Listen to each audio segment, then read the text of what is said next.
título, porque este conversatorio. Ahora veo que Marta empieza a grabar, ¿no? Entonces, pues doy también la bienvenida, ¿no? Formal a este conversatorio y presento a Marta Milena. Marta Milena Silva Castro es doctora en farmacia, máster en antropología y etnografía y máster en atención farmacéutica. Es directora científica de Medicines Optimization Systems en Ámsterdam y actualmente es coordinadora técnica de la Asociación Antropologías. Contamos con ella coordinando muchas de nuestras actividades y presidenta de la Sociedad Española de Optimización de la Farmacoterapia. Está investigando desde diferentes perspectivas la experiencia con la medicación de los pacientes usuarios de analgésicos, tanto para dolor crónico como para dolor oncológico, y también investiga sobre la utilización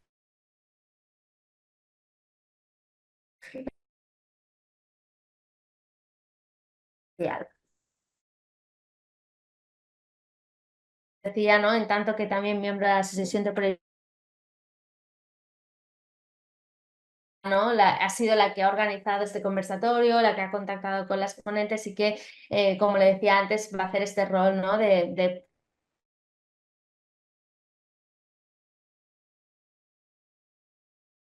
actividad. Entonces te doy paso, Marta, y ya me callo. Gracias. Rosa, mil gracias por venir.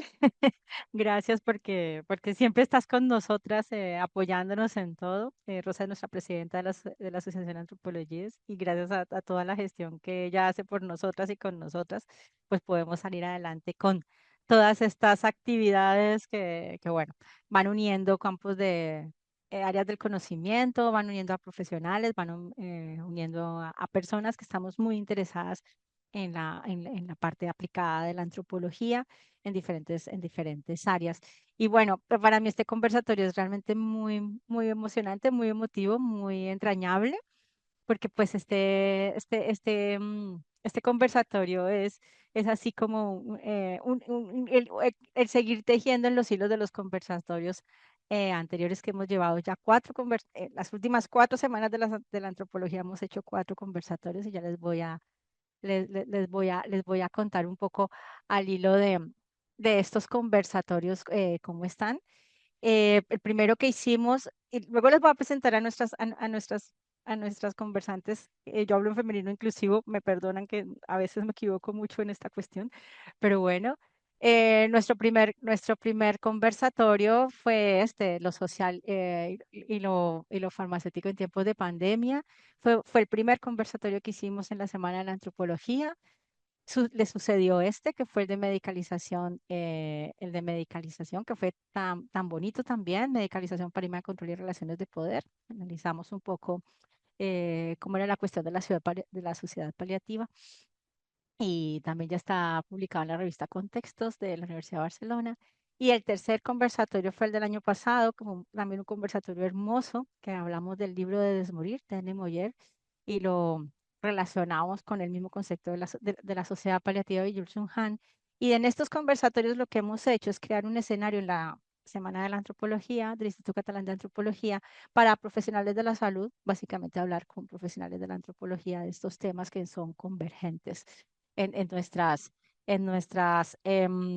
lo diré, en nuestra vida real, en nuestra vida diaria.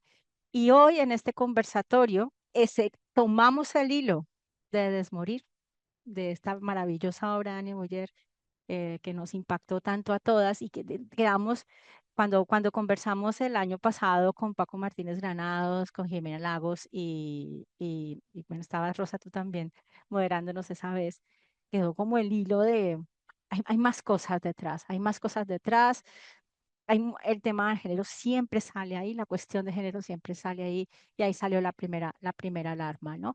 La primera alarma digo alarma en el buen sentido de decir, es un tema del que tenemos que conversar en esta semana, y que quizás en el anterior conversatorio quedó un poco ese hilo suelto, pero también nos permite ahora tejer este conversatorio. Este conversatorio va de que en realidad la ruptura del tejido social ha aumentado la mortalidad de las mujeres y de las personas mayores y de las personas más vulnerables junto con otros colectivos en los últimos años.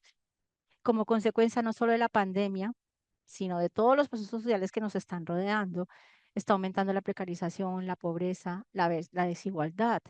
Y necesitamos crear puntos de encuentro entre las ciencias humanas y entre las ciencias de la salud para recuperar ese tejido. Por eso uso mucho la metáfora del tejer, ¿no? Para promover una ética en la que a las personas y principalmente a quienes pertenecen a colectivos que son más vulnerables o están vulnerabilizados, ¿no? Entonces nos inspiró mucho la bibliografía de una médica catalana, Carme Valls-Llobet, que es muy importante en términos de salud. Sí, no sé si los antropólogos conocen que esta mujer es tan importante para nosotras en el área de la salud y ha sido reconocida por sus grandes aportaciones en medicina con perspectiva de género. Ahí eso nos ha invitado a hablar sobre la visibilización y la valoración de la diversa participación de las mujeres en los procesos de salud, enfermedad, atención, ¿no? Entonces, en este conversatorio sí que queremos fomentar un acercamiento de los saberes entre la antropología y las ciencias de la salud.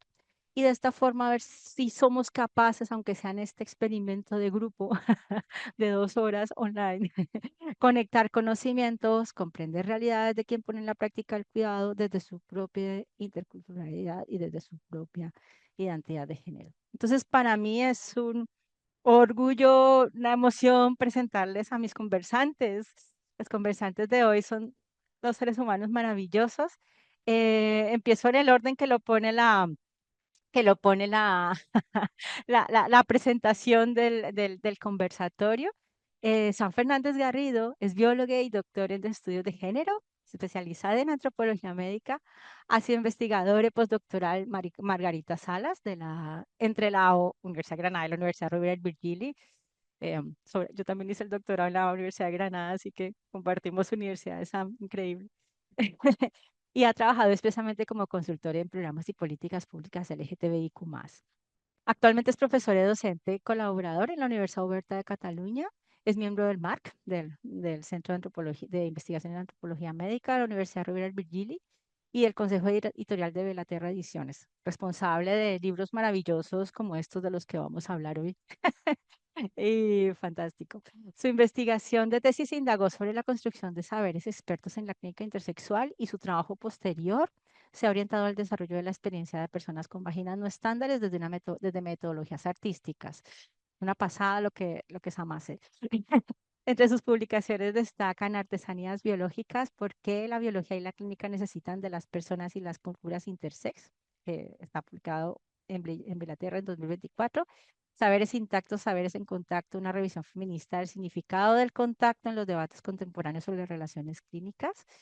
Y es coeditora de un libro del que vamos a hablar hoy también, de autoetnografías, cuerpos y emociones, perspectivas feministas en la investigación en salud, que obviamente también es parte de lo que inspiró esta conversación. Y, mm, y ella forma parte del proyecto de investigación Género, Emociones y Subjetividad en las relaciones entre pacientes y profesionales sanitarios, con X, y donde nos presenta un acercamiento indisciplinar desde la Universidad de Granada. Es un proyecto de investigación grande que tiene código y todo, donde investiga sobre el valor de las emociones y el contacto en la atención clínica a personas intersex y en la construcción de saberes expertos. De verdad, estamos con muchas ganas, Sam, de escucharte todos aquí y bueno, felices de que estés entre nosotras, nosotros, nosotres.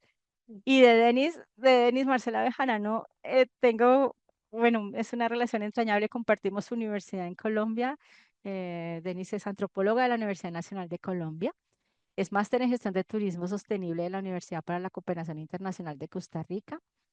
Hace casi al mismo tiempo que yo creo que hace unos 15, 16 años también migró de Colombia y lo que pasa es que ella migró a Italia y allá en Italia ha sacado toda su fuerza antropológica y su fuerza activista en Asti, en una ciudad muy linda, muy, muy linda de Italia. Y es miembro de la red Asti Cambia, que trabaja en la movilidad sostenible, es promotora de pedagogía y cultura ciudadana en esa ciudad. Es activista en temas de salud desde hace 10 años, porque es paciente oncológica desde ese tiempo y por toda esa trayectoria situada que nos va a contar Denise ahora, forma parte del nodo de salud del movimiento feminista intrafeminista Non Una di Meno, no pronuncio bien el italiano, perdón, de la ciudad de Asti en Italia. Y bueno, estamos también muy contentas de escucharte el día de hoy. Entonces, presentadas las conversantes, que quiero decir yo poco para oírlas más a ellas, voy a un poco a situar lo que vamos a hablar el día de hoy, porque en realidad la mirada antropológica ha hecho que la idea de salud y la de mirada de género sea diferente tanto a profesionales como a pacientes, como a personas que tienen que ver o tienen temas importantes, radicales en su vida, nos hace conscientes de ambos escenarios, ¿no? Entonces, quizás el título no sé, no sé si se sentir un poco incómodas porque con tantos debates que hay alrededor del género, pero el objetivo realmente era este triángulo bello que nos permite la antropología. O sea, una de nuestras participantes en alguna de las actividades decía que la antropología había sido un regalo porque le ha permitido comprender cosas que desde su formación como profesional de la salud no había podido comprender. Entonces yo creo que esto es parte de este camino, esa mirada antropológica nos permite ser conscientes de lo que hay detrás de la idea, bien sea personal individual o bien sea colectiva o bien sea contextualizada de lo que es salud y de lo que es género. Entonces, dicho este triángulo, es el triángulo que le da sentido a la conversación, al margen de las palabras, es lo que le da sentido a la conversación y a lo que queremos compartir las conversantes. Entonces, partiendo de ese conscientes, ¿no? Esa palabra tan amplia y problemática, nos evocamos a pensar en Susan Sontag, que para mí ha sido, esa lectura de este libro para mí fue súper importante y para muchas de nosotras, nosotros lo ha sido, porque ella en este libro maravilloso de la enfermedad y sus metáforas habla, habla explícitamente de lo que es ser consciente de la salud de la enfermedad. Y con esta frase tan maravillosa que yo repito mucho, que para mí ha sido inspiradora, inspiradora, ¿no? En cuanto a que la enfermedad es el lado oscuro de la vida, ¿no? Una ciudadanía más cara, cuando nos regala o nos ubica en que habemos básicamente dos grupos de seres humanos, los que están sanos y los que están enfermos, ¿no? Nos invita a una conciencia de enfermedad, reconocer como tal que la enfermedad excluye a unos del mundo de los sanos y que el mundo de los sanos parece otro con respecto al mundo de los enfermos. Entonces, esa conciencia de enfermedad, esa conciencia de de que algo en el cuerpo físico es, es aparentemente mal, ya sabremos que es malo, depende de quién esté mal, ¿sí? O que cause dolor, o que cause sufrimiento, o que cause malestar, que cause padecimiento, ya no se entra en otra esfera de interactuar en el mundo, con la vida que se vive en el día a día, ¿no? Entonces, Susan Sontag es como la que inspira lo de conciencia, ¿no? Esa idea de ser consciente de salud. Pero luego viene esta mujer, Donna Haraway, que es así como la mamá de todo esto, ¿cierto?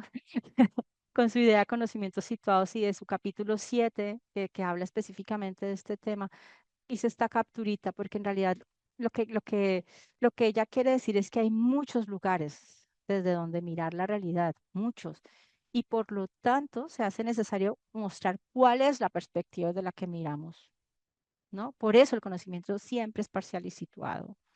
Y entonces, eso a las que más nos tiene que hacer reflexionar, a todos nos tiene que hacer reflexionar, pero las que más nos tiene que hacer reflexionar para verdaderamente constituir una atención sanitaria humanizada es a nosotras las que somos o que trabajamos como profesionales de la salud, ¿no? Desde dónde estoy mirando, desde dónde está sucediendo mi conocimiento y desde dónde estoy ubicada yo para cuidar a otro, atender a otro, saber más que otro y en fin. Entonces, y toda nuestra ciencia que parece más conocimiento que creencia y que en realidad es una más de las formas de ver el mundo con las que estamos interactuando, ¿no? Entonces, desde la articulación de todas las miradas y perspectivas, podremos tener un conocimiento más cercano y más profundo de las realidades que nos rodean. Básicamente, este libro de Donna Haraway también nos pone en otro punto. Es súper importante para el feminismo, pero desde luego para las profesionales que trabajamos en salud es imprescindible, ¿no? Y luego viene otra de las cuestiones que más nos ubica y es cuando Mariluz Esteban en este maravilloso libro de Belater, ¿cierto? Nos hace ese tránsito o hace el tránsito siendo ella médica y siendo ella antropóloga a la vez, hace ese paso de hacer y ser antropólogas del cuerpo, ¿no? Este es un libro tan maravilloso. Para mí fue, yo creo que de los primeros que me desconfiguró mis esquemas y me dijo hay que borrar todo y volver a empezar y volver a situarse desde una mirada así, ¿no? Este libro es del 2004, creo, 2005, pero yo creo que no pierde vigencia y es un libro tan importante y esos fundamentos que nos dejó en habla hispana en el contexto, en nuestro contexto además, porque ella es muy cercana, la vemos, la oímos constantemente en diferentes foros, pero yo pienso que ella sí que ha sido una profesional que en su saber médico y en su saber antropológico ha sabido hacer esa amalgama perfecta, ¿no? De dar un nuevo conocimiento que brilla, que nos da luz a todas las demás, ¿no? Es como que ofrece ese enlightenment, no decir iluminación para no sonar como muy rara, pero esa luz que necesitamos para ir caminando nuestras trayectorias profesionales, personales, de investigadoras, de antropólogas, de mujeres, de quienes seamos para generar el cambio que necesitamos a nuestro alrededor, ¿no? Y por supuesto la inspiradora de un poco del título, del contexto de este, de este diálogo, de esta conversación es Carmen Vallovers. Ella tiene dos libros, el de Mujeres Invisibles, que parece mentira, yo lo leí hace tiempo, pero hace un par de días hubo un documental en el Canal Arte que hablaba de la paciente invisible y era como leer ese libro, pero para el contexto alemán, básicamente. Era increíble cómo los temas de este libro siguen siendo vigentes a pesar de todo el tiempo que ha pasado y de todas las cosas que han aportado tantas investigadoras, tantas antropólogas a este tema, ¿no? Desde la salud, por ejemplo, el tema de la invisibilidad y la salud diferenciada, porque los sesgos de género afectan a la historia, a la medicina como tal, eh, porque hay riesgos invisibles que no son conocidos y riesgos que matan, porque estar controladas, porque nuestra salud tiene que ver con el control, porque hay relaciones asimétricas que avancen en la inferioridad, ¿no? Como naturalizamos la inferioridad o las etiologías o lo que la visión de enfermedades súper reduccionista y todas esas microviolencias en la atención sanitaria y el poder del acto médico que siguen pareciendo que no como grupo no las metabolizamos, no las cambiamos, no las transformamos, ¿no? Entonces, en alguien como yo, que soy farmacéutica de formación, que la interpela permanentemente la medicamentalización de la vida, pues para mí Carmen Valls fue súper relevante en esta época de formación como antropóloga, pero por sobre todo para cuestionarse desde mi formación inicial, desde lo que supuestamente yo me iba a dedicar, eh, cómo cómo cuidarse con esto, consciente de estos elementos, ¿no? Y creo que este trayecto lo estamos haciendo muchas y las que estamos interesadas en este tema, eh, lo estamos, eh, lo estamos revisando, repasando y para eso nos unimos a conversar en estos escenarios, ¿no? Y bueno, llegamos al libro de Sam, en el que Sam es coeditor. Este libro es una belleza y hace un homenaje explícito a otra mujer maravillosa que nos dejó tanto, ¿cierto, Sam? No sé si, bueno, yo tuve el privilegio de conocer a Susan ya como ya hablé con ella tantas veces y me enfocó tanto esa mujer en tantas cosas, me ayudó tanto en mi trabajo, sobre todo en el de experiencia con los analgésicos, me ayudó tanto, tanto, tanto. Yo no tengo palabras para devolverle a Susan lo que ella hizo académicamente por mí, pero también como persona. Y Sam y Elisa le hacen un reconocimiento hermoso en este libro y yo lo quise poner aquí porque me parece como súper importante este libro que está como la estela que nos dejó ella en todo esto de lo que estamos hablando hoy, que es ella donde quiera que esté, pudiera decirnos tantas y más cosas al respecto de los temas que nos interesa eh, traer al consciente colectivo hoy en día, ¿no?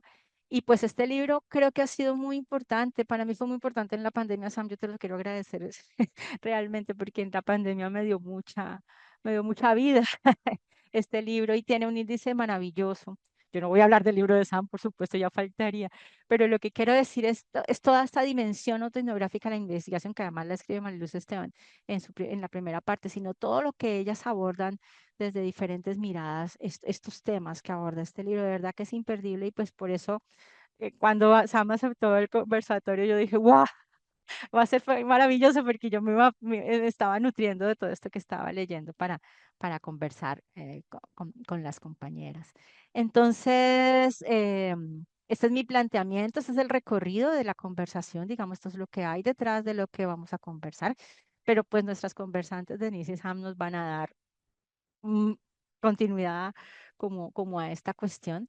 Y en honor al hilo que les dije que habíamos tenido en el conversatorio anterior con Desmorir, ¿no? El cáncer en la sociedad contemporánea, pues a la primera persona que le quiero dar paso en este momento, dada la conversación y para dejar bien el hilo correspondiente, es a Denis Bejarano, ¿no? Porque es como pareciera que este continúa con el final de este conversatorio. Si no han estado en nuestro conversatorio, visítenlo en el canal de Lika en YouTube y ahí verán cómo dejamos este hilo suelto. Y en este momento, pues me permito darle paso a Denis para que nos cuente su visión antropológica y feminista del cáncer de mama. Nada más situado que nos pueda contar, nada más, mucho conocimiento situado en persona, aquí con nuestra antropóloga de cabecera, Denis Bejarano. Denis, mil gracias por estar aquí. Yo sé que tú hiciste miles de esfuerzos clínicos, familiares y personales para estar hoy aquí, así que de verdad que no hay palabras para agradecerte, pero muchas gracias y te quedas con el micro. Vale, muchísimas gracias, Milena. Gracias a todas, todos, todes.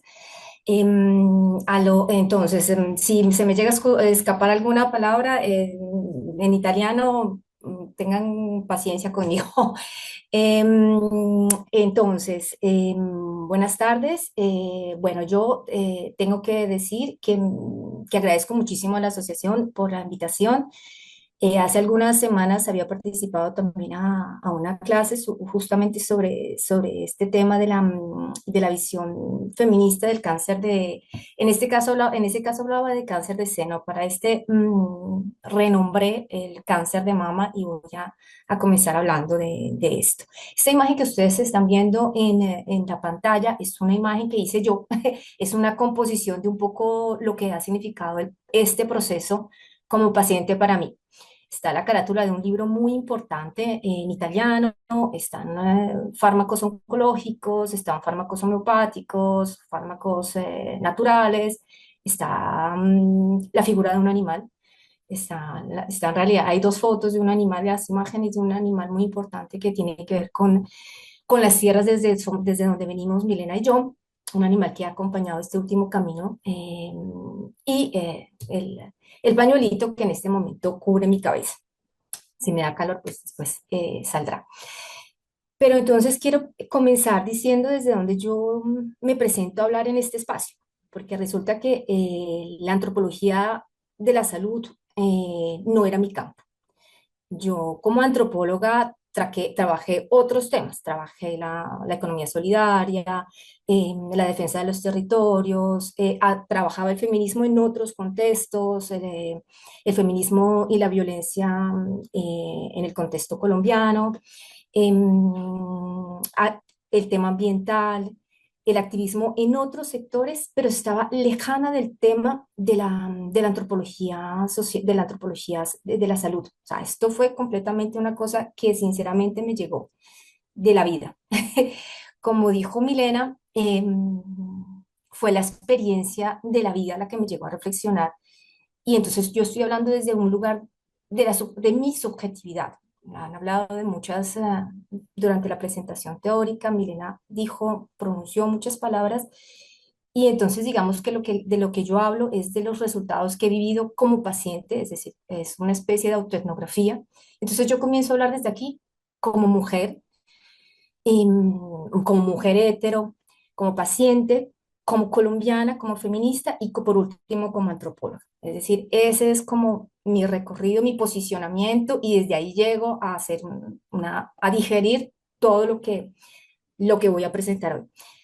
Son 10 años caminando con esta enfermedad, y en estos 10 años se va transformando el conocimiento, se va transformando la experiencia, se va viviendo de otra manera. Y entonces eso va generando modificaciones a las reflexiones que uno va viviendo. Es decir, hace 10 años mi experiencia con el cáncer es una cosa muy diferente a lo que estoy viviendo en este momento. Y fue una vivencia desde no quise abrir una cosa que no sé qué sea, em, vivir una experiencia de cáncer desde un espacio muy privado, porque cuando uno le dan un diagnóstico de este tipo, y que uno bueno, nunca se lo espera, porque uno nunca se espera, que uno no se espera una cosa de esas, queda bajo shock. Y en muchas ocasiones, en la mayor parte de los casos, se vive como una experiencia del espacio, del ámbito privado. Es decir, yo vivo esta experiencia, tengo que digerirla, tengo que analizarla en mi contexto individual, en mi contexto de familia, para poder enfrentar a esta situación. Lejano, es difícil que una persona, y no solo en el cáncer, sino en diferentes enfermedades crónicas y sobre todo que generan tanto miedo cercano a la muerte, es muy difícil que un paciente de inmediato se empodere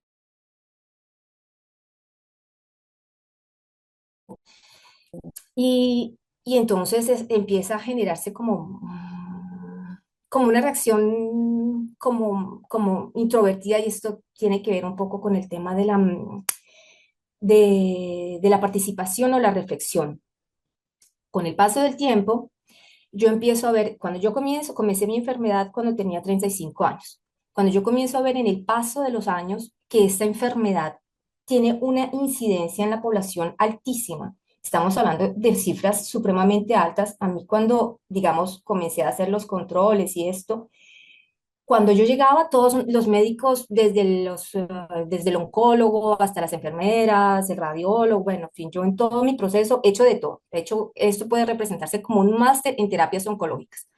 Mastectomía, reconstrucción de seno, radioterapia, quimioterapias, terapia biológica, bueno, mejor dicho, les puedo hablar de un montón de cosas. Pero todos me decían, ay, no, pero usted está muy joven, ay, no, bueno, en fin. Y cuando yo comienzo todo este recorrido, veo que tener 35 años en esta experiencia es ser uno joven. Con el paso de los años, hoy puedo decir que la edad de incidencia en la enfermedad se ha reducido, se ha bajado, es decir, yo encuentro jóvenes de 25 años que ya se encuentran diagnosticadas con cáncer, y ese promedio de edad está aumentando. Entonces empiezo a analizar y veo que esto es un problema de salud pública, es una cosa grave y también invisibilizada.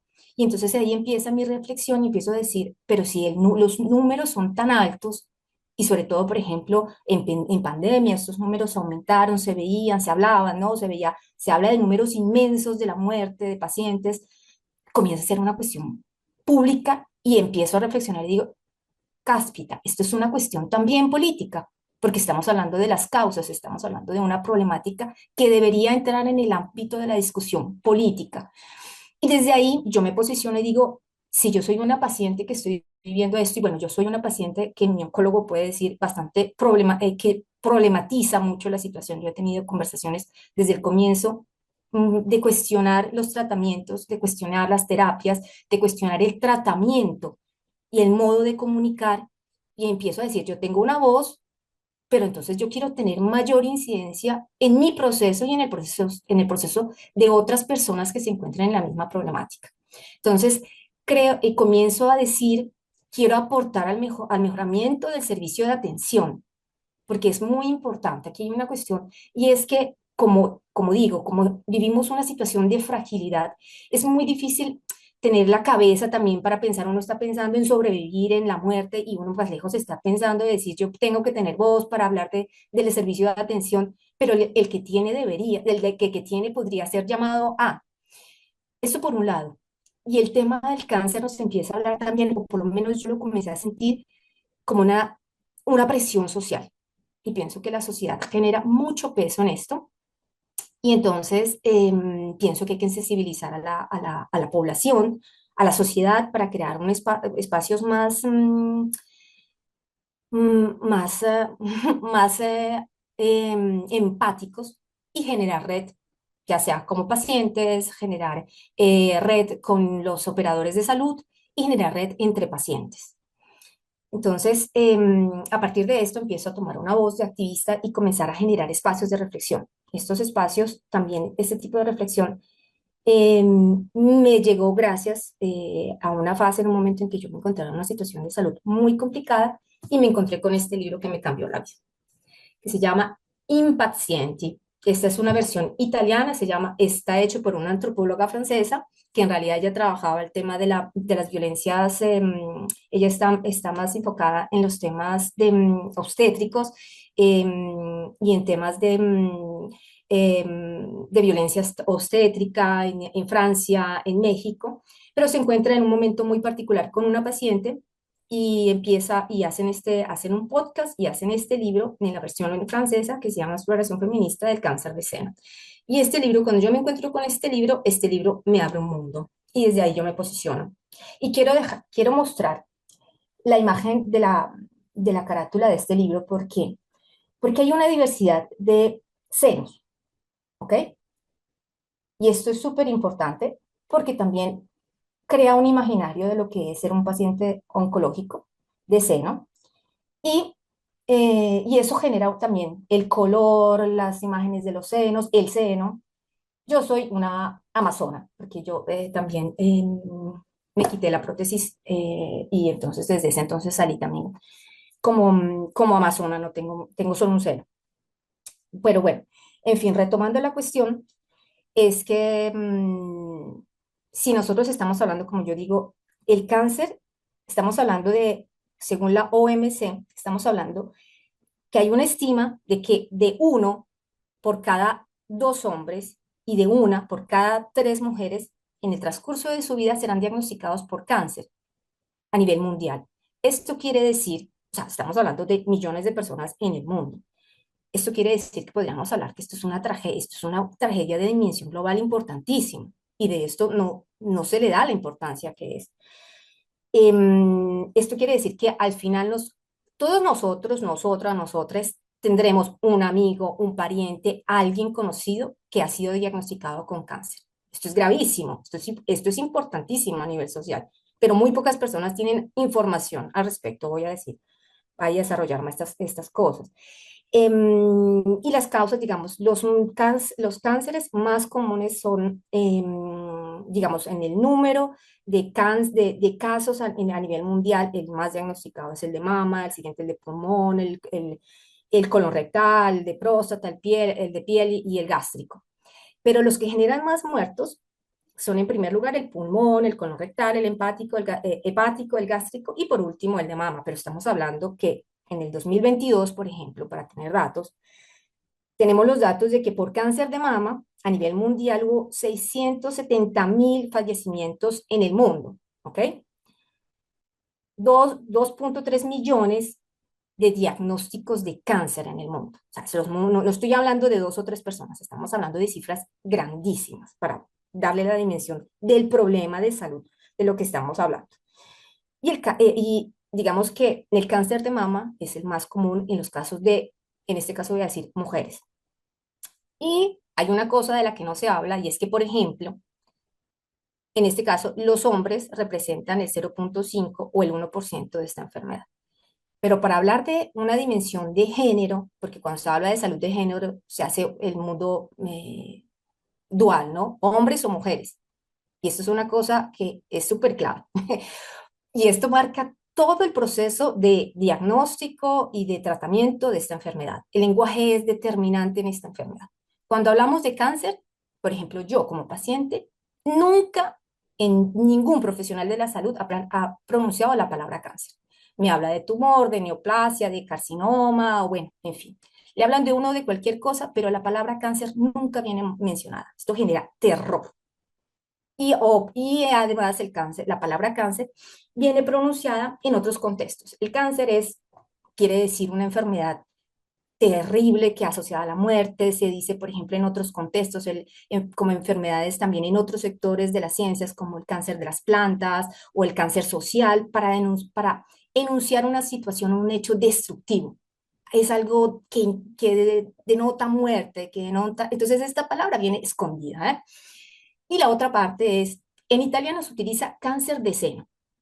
Y entonces esto directamente señala que los que se enfermarán de esta enfermedad son personas que tienen senos. Es decir, una parte de la población que debe que indica probablemente mujeres.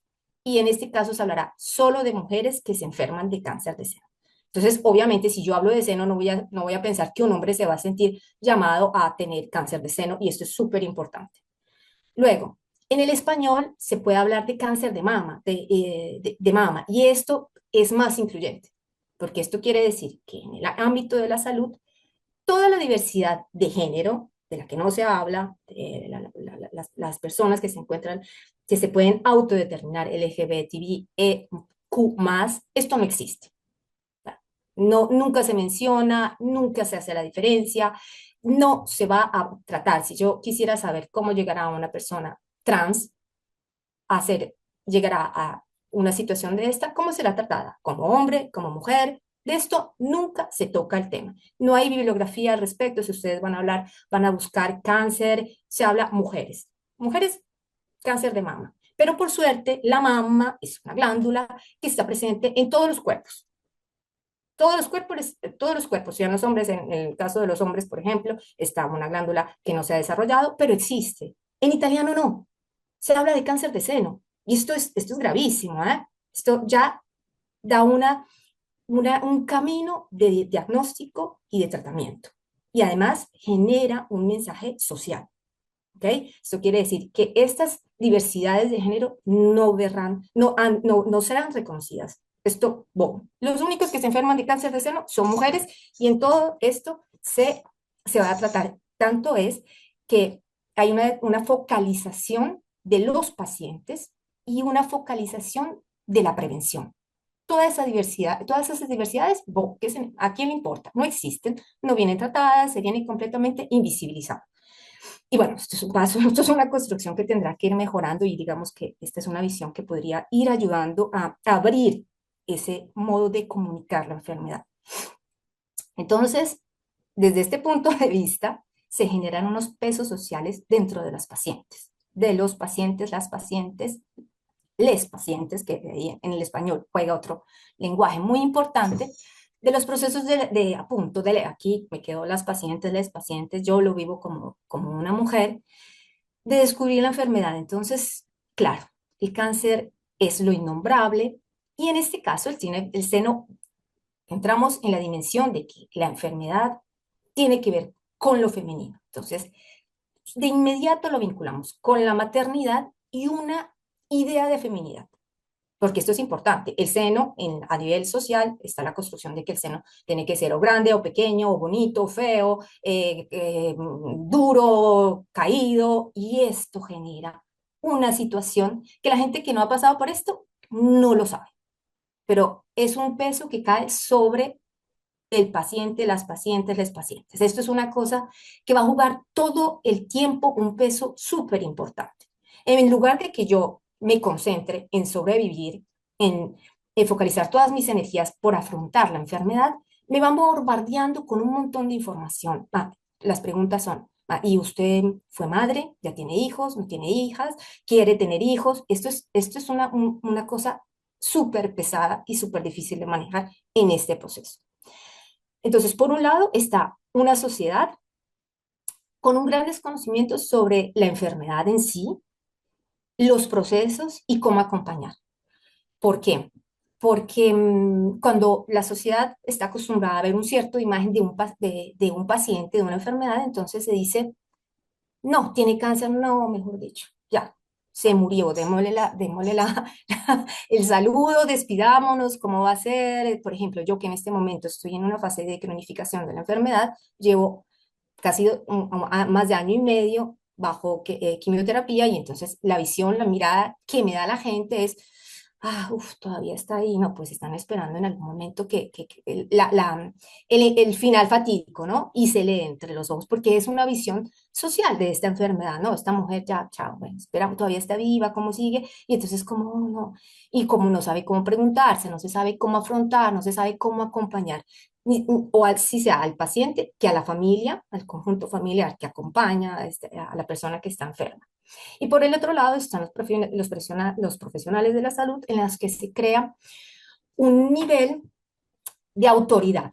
El médico es el que sabe, el médico es el que se posiciona en un lugar de poder, porque él es el que tiene el conocimiento y el que tiene la información de cómo se sanará, entonces se generan estas relaciones de infantilización del paciente, porque entonces se le explica lo menos posible a la paciente, porque la paciente mejor no traumatizarla, mejor no decirle, de pronto es mejor que lo menos que sepa para que entonces vaya superando su proceso, o explicamos el menos, porque de pronto no entiende lo que yo le estoy diciendo, entonces le hablo en términos complejos y que vaya pasando eso rápido.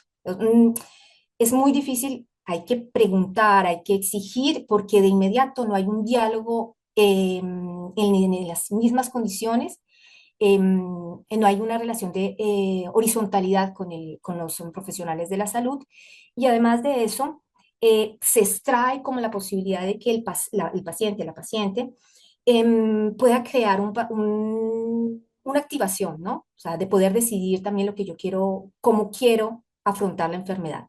Porque es como, si yo tengo el poder, le quito la posibilidad al paciente de poder intervenir, de apropiarse también de su cuerpo, porque él es el que siente, él es el que sabe, él es el que conoce lo que le está pasando a su cuerpo, bien sea como enfermedad, bien sea como experimentación de las terapias, cómo se siente, los efectos.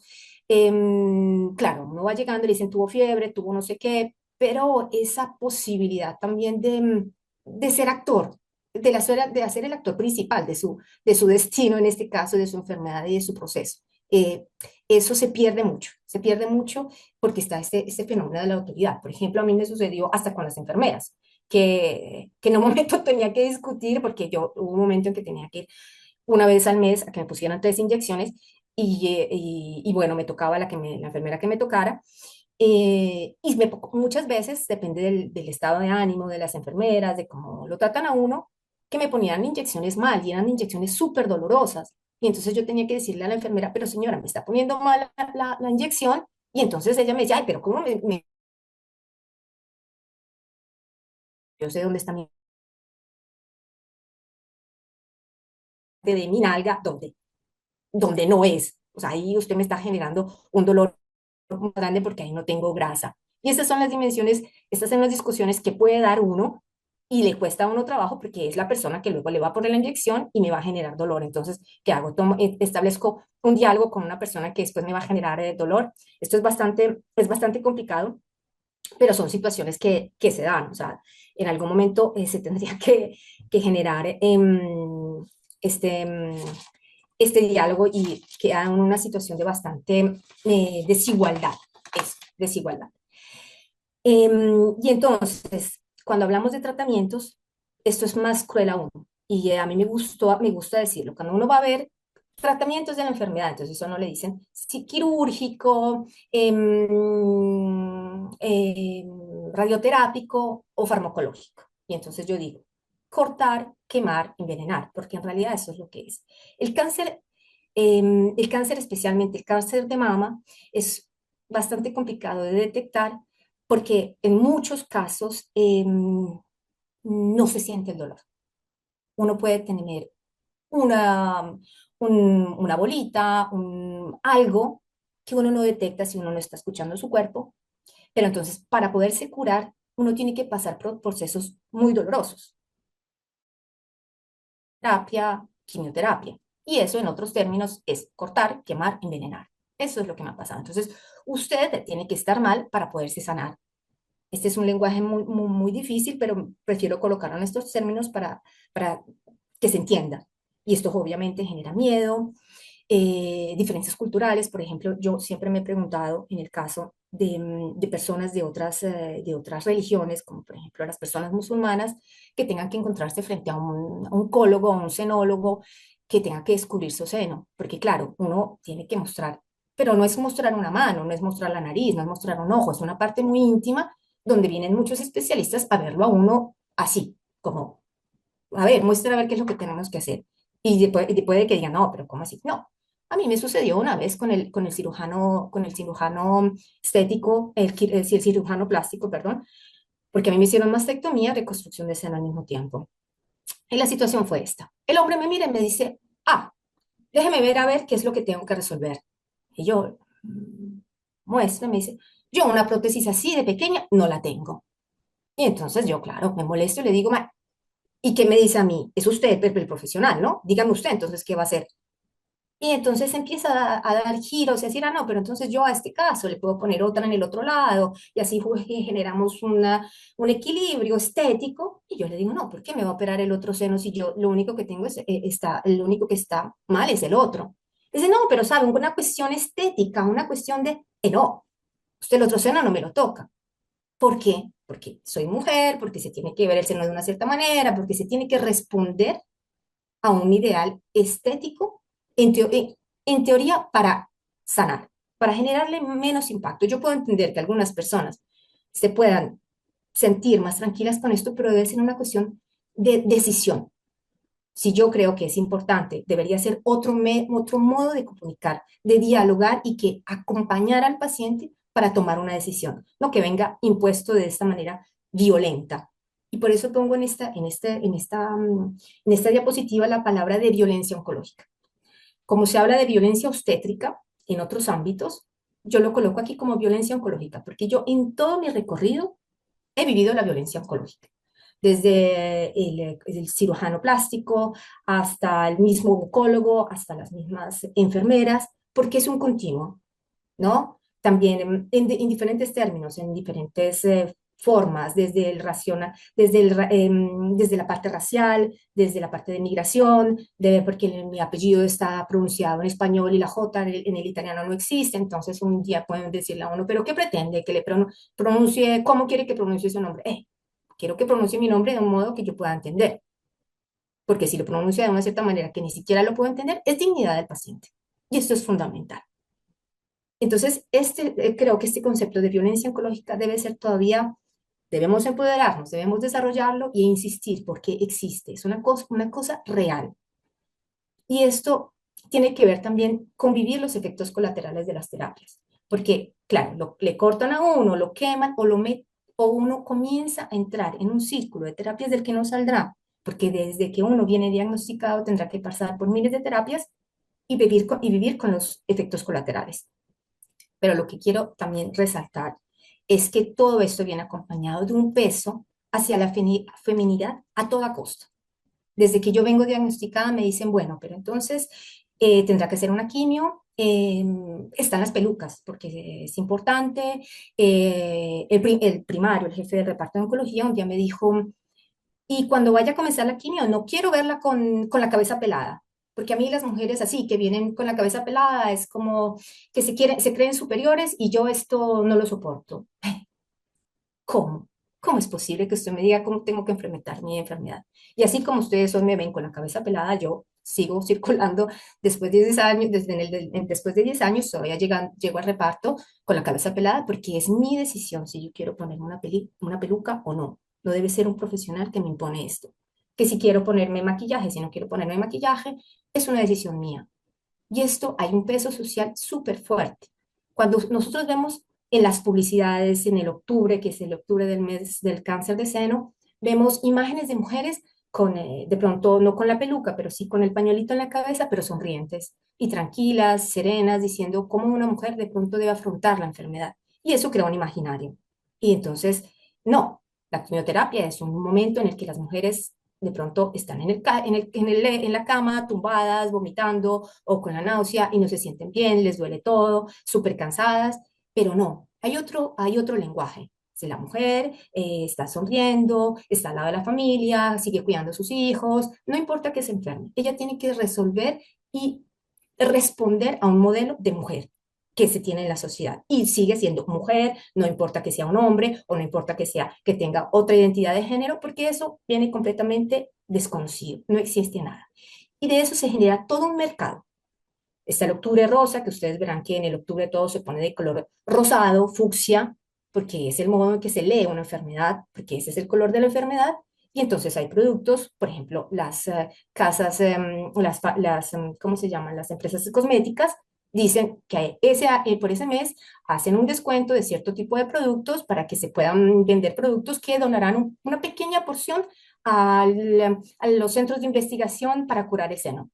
Y uno dice, luego vamos a ver el resto de productos que pueden tener ingredientes que son declarados eh, factores de producción factores de riesgo de cáncer. Entonces es un lenguaje también podemos decir, de pink washing, se puede decir, y es una doble moral.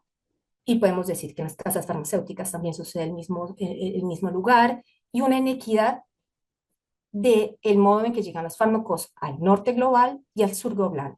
Por ejemplo, yo en este momento me están tratando con un fármaco que existe en este momento en Europa. Comencé hace un año y medio con este fármaco que todavía no ha llegado a Colombia. Yo he perdido amigas, de seguro 2 personas fallecieron que estábamos en las mismas condiciones aquí y allá, y estas personas no han recibido ese fármaco. Y esto quiere decir vidas humanas, quiere decir atención diferente, esto quiere decir que hay un costo social en las diferencias de las casas farmacéuticas. Esto es súper importante. Y esto puede cambiar si nosotros generamos una sensibilización. Sí, sí, no puede seguir a la siguiente, gracias. Porque la vida sigue. Y entonces, yo pienso que cuando uno sigue y se posiciona desde una cierta manera, uno puede hablar de la importancia de lo que representa, porque no nos podemos quedar en esta situación. Si decimos que los pacientes tienen voz y voto, se tiene que decir que es muy importante para superar todas estas problemáticas la importancia de una sociedad informada, que se sepa lo que es atravesar este proceso. Por eso es que para mí es muy importante poder hablar, tener estos espacios para que la gente sepa qué quiere decir ser un paciente de cáncer, cómo se vive, las problemáticas que vive la familia, la importancia de crear espacios empáticos, porque esto quiere decir que se le puede comunicar a la gente cómo acompañar, que los niños no se asusten cuando ven a una mujer, una mujer, un hombre o una persona con la cabeza pelada. No, esta persona está atravesando una enfermedad, pero no quiere decir que está muriendo. Al inicio, Milena decía, se hace la división, ¿no? Entre los pacientes, los que están enfermos y los que están sanos. Yo me encuentro en la mitad, porque yo me creo en proceso de sanación, porque en la medicina actualmente sí, efectivamente, yo estoy en un proceso de cronificación de la enfermedad y a mí me dicen, a usted no la vamos a curar nunca, a usted la estamos tratando. Y yo voy a Colombia y me dicen, hay otra posibilidad, usted se está sanando. Me lo dice la medicina homeopática, la medicina tradicional que me está acompañando en este proceso. Y esto es fundamental porque psicológicamente el 40% para poder enfrentar en modo positivo esta enfermedad lo hace esto. Porque si yo siguiera escuchando la voz de la medicina homeopática que me dice, no, pues a usted la estamos tratando, usted nunca se va a curar, yo digo, a ver, entonces basta, cierre fin de la misión. Es muy difícil de enfrentar esta enfermedad en este sentido. Y eso es muy importante. Crear masa crítica. Esto es súper importante, que las personas les pacientes que tienen la posibilidad de alzar la voz, lo hagamos, pero esto es importante, crear red. Escucharnos, hablarnos, saber, acompañar, que este vínculo con las personas que hacen parte del sector del servicio sanitario nos escuchen, generar espacios de participación en el proceso terapéutico y luchar por crear ese espacio de libertad de decisión y de dignidad del paciente. Y sobre todo, cuando nosotros venimos de un sur global donde sabemos que el servicio sanitario, la salud pública tiene múltiples dificultades y que no es gratuita en la mayor parte de los casos, en escenarios como el norte global, que existe todavía esto, yo me siento muy afortunada de estar enferma aquí, en este norte global, que se pueda uno activar y defender los espacios de la salud pública, porque se están perdiendo. Y esto es súper importante. Y luego generar presión por el derecho a punto de la salud global y crear al final de todo un diálogo sincero, honesto y horizontal de los diferentes tipos de conocimientos sobre las medicinas. Quiero cerrar diciendo que hace 6 meses yo estuve en Colombia y escuché lo que me dijo un médico tradicional de una comunidad indígena, lo que me dijo un médico homeopático, que me decían, el médico oncológico, imagínense, esto me lo dijo un médico tradicional que vive en un lugar recóndito de la selva amazónica colombiana, y me dijo, el médico que la trata, en un español complejo, me dijo, el médico que la está tratando allá está haciendo su trabajo y lo está haciendo bien. Nosotros aquí hacemos lo nuestro, la acompañamos, porque usted está viviendo, usted se está sanando. y las medicinas la acompañamos en este camino. Todavía estoy en deuda de hablarle de todos estos procesos a mi oncólogo, que él ya, de todas maneras, es una persona con mente abierta, pero este vínculo se tiene que seguir abriendo, porque son modos de ayudar a la paciente, a los les pacientes, a vivir y no sobrevivir. A mí he superado ese diálogo de que tengo que, usted está luchando, usted está combatiendo, usted, este lenguaje guerrerista de la enfermedad, y entonces las que no pudieron, los les que no están, entonces perdieron la guerra, no fueron suficientemente fuertes.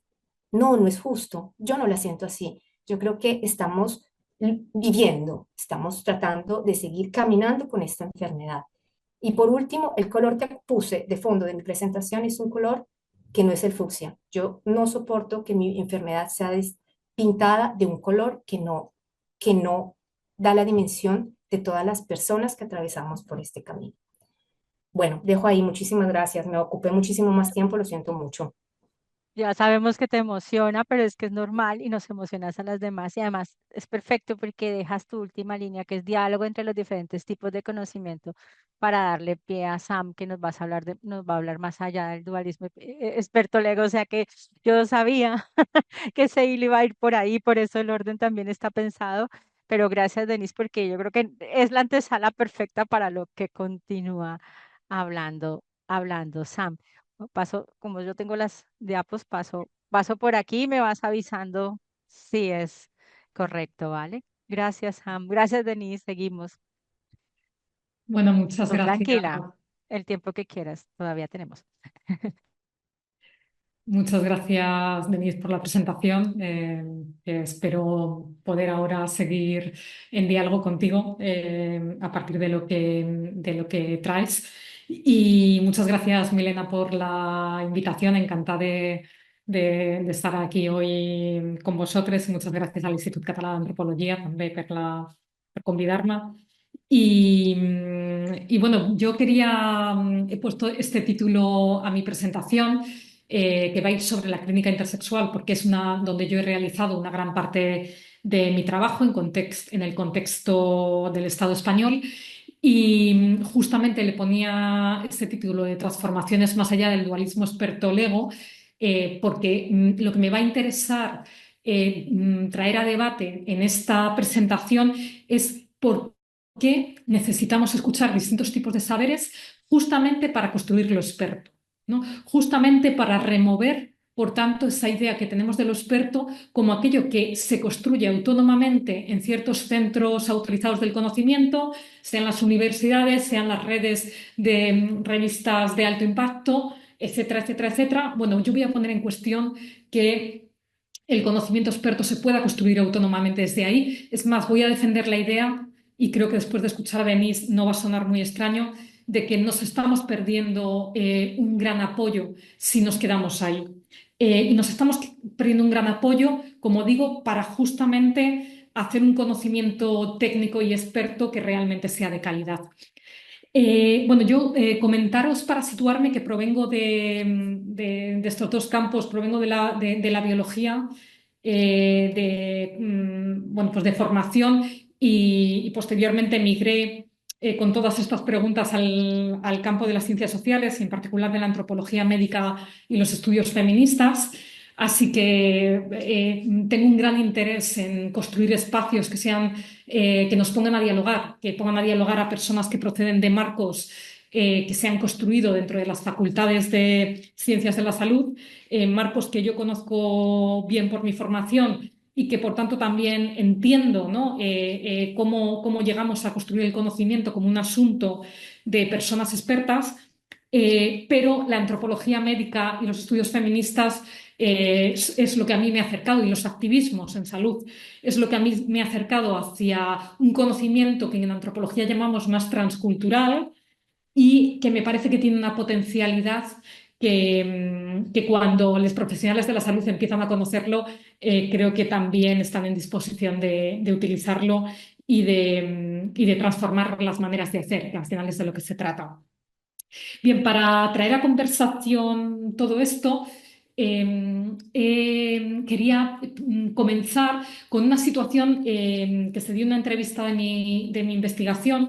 Yo estuve entrevistando fundamentalmente, sobre todo a profesionales de la salud de distintas especialidades dentro de hospitales públicos del Estado español y recuerdo la conversación con un endocrino en el que muy claramente, esto ya sucedía en otras entrevistas, pero muy claramente me planteaba lo siguiente, yo le preguntaba, oye, ¿cuál crees que puede ser el papel de las organizaciones intersex a la hora de definir la atención clínica? ¿No?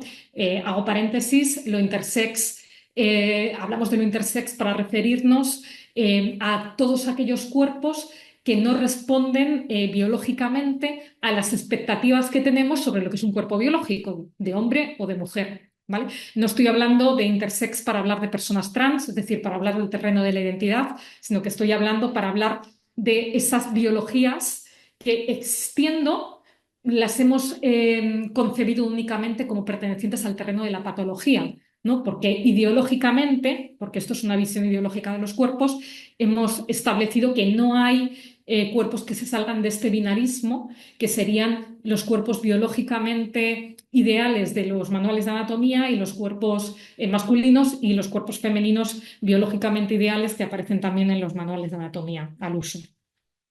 Bien, yo vuelvo a la pregunta que yo le hacía a este endocrino, ¿no? Bueno, ¿y tú qué papel crees que pueden tener las organizaciones de personas intersex en la redefinición de la atención clínica? Y me decía, fíjate, pues yo es que creo que hay que escucharles. O sea, ponía en valor la voz de estas personas, pero cuidado, ¿no? Me decía, hay que escucharles para atender a asuntos como la sexualidad y la calidad de vida. Es decir, por ejemplo, a cómo les están aceptando los tratamientos que se están haciendo desde la clínica, ¿vale? Pero no tanto para la toma de decisiones propiamente clínica, ¿vale? Él me decía, hay asuntos que son extramédicos y en los asuntos extramédicos, ¿vale? Que son casualmente los asuntos que ellos conciben como hacernos cargo del humano, de la atención clínica, ¿no? De todo lo que sería humanizarla, esos asuntos sí que son, son asuntos en los que sí que deberíamos tener en cuenta a las personas intersex y a las organizaciones sociales, ¿vale? Pero en los asuntos propiamente técnicos, como por ejemplo en la decisión de qué tipo de tratamiento te voy a poner, en esto este campo pertenecería a los asuntos técnicos y el campo de los asuntos técnicos quedaría para este profesional absolutamente fuera del diálogo con las organizaciones. Es así como se construye este binomio que os pongo aquí en la diapositiva, este dualismo, no, déjala que la anterior, perdona, Milena, este dualismo entre lo humano y lo técnico que es tan solo una manera muy concreta de ver las cosas, ¿vale? No tenemos el por qué funcionar en el campo de la salud bajo todas las implicaciones que tiene operar con el binomio humano-técnico, pero aquí, en la atención intersex, como en otras partes o como en otras especialidades, está muy presente muy claramente este binomio humano-técnico. Yo me ocupo de lo técnico como profesional, vosotros ocuparos de lo humano, pero aquí no os metáis, ¿vale? Esta es una manera de sentar una conversación en la que vamos también a discernir o vamos a separar dos terrenos. El terreno de los expertes, que serían los profesionales, y el terreno de los legos, que serían todos los demás. ¿Vale? Entonces, este binomio experto-lego, que también, nuevamente, es una manera muy concreta de construir las cosas, que tampoco acarreamos cuando hacemos un poco más de pensamiento crítico, bueno, ese binomio experto-lego está organizando constantemente la atención y está también decidiendo qué es lo que vale la pena escuchar y qué es lo que no vale la pena escuchar o a quién vale la pena escuchar según para qué. Claro, esto implica que cuando las organizaciones intersex, por supuesto, no funcionan dentro de este marco y pretenden intervenir también en el debate acerca de qué tratamientos, por ejemplo, hay que poner, esto es vivido como una injerencia, ¿no? Y provoca un poco la reacción de decir, oye, aquí os estáis pasando, ¿vale? No os metáis en nuestro terreno. ¿Quiénes se están pasando? Se están pasando las organizaciones intersex y se están pasando también las leyes LGTBI que en el articulado aunque muy someramente, pero esto sería otro debate, muy someramente están diciendo que algunas operaciones quirúrgicas no pueden y no deben ser realizadas, es más, que son una vulneración de derechos, ¿vale? Entonces, ahora sí, ¿puedes pagar? Vale. A mí me gustaría problematizar este marco en el que el humano está separado de lo técnico, en el que no sabemos construir algo técnico que incluya esto humano y en el que lo experto y lo lego también están separados. Disculpar que, me acabo de dar cuenta que el cargador se ha caído, voy a ponerlo.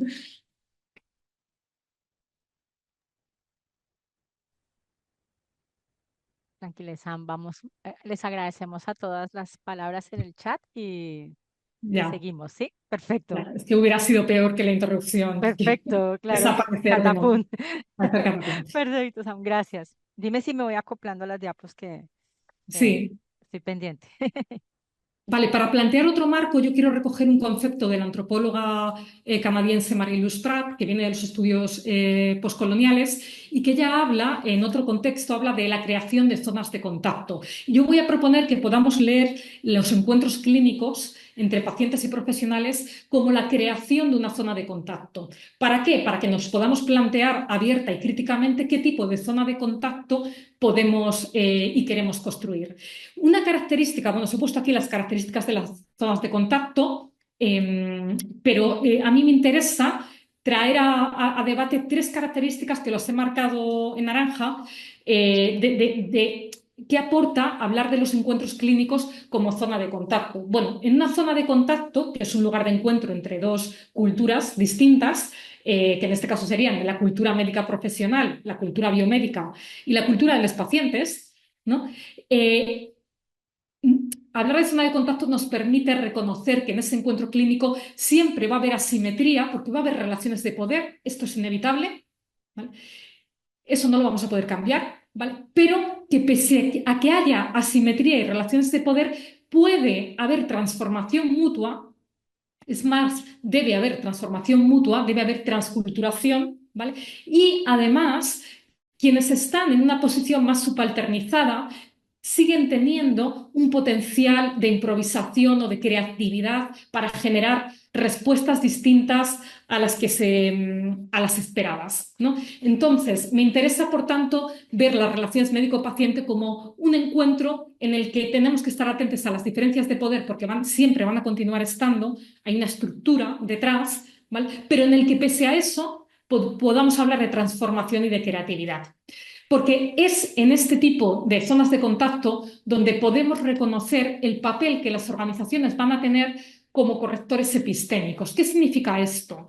Bueno, en el conocimiento médico, como ha planteado Milena antes y como la historiografía feminista ha analizado extensamente, tiene todo un conjunto de sesgos de género y raciales. Hay quien lo llama así, a mí me gusta más hablar de estructuras de opresión, porque me parece que apela más a lo estructural, ¿vale?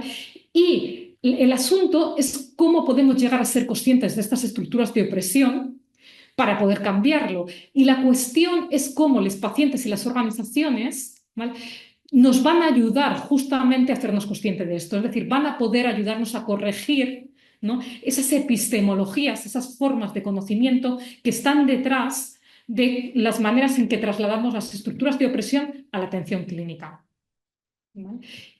Y por último, una zona de contacto así también nos va a ayudar a salir un poco del esquema en el que hay una verdad sobre la enfermedad que está en el dominio experto, ¿vale?, y que circula a través de las revistas de alto impacto, ¿vale?, para hablar de que lo que tenemos, como en casi todos los sectores, es una variedad de saberes construidos desde una variedad de lugares y no estamos en posición de prescindir de ninguno de ellos, ¿vale? Creo que estas dos cuestiones pueden ayudarnos a contextualizar la pregunta que nos hacía Spivak a finales de los 80, cuando nos decía, ¿pueden los anormales, ya lo dice críticamente, obviamente, ¿pueden los anormales devenir expertos? ¿Pueden los subalternos hablar?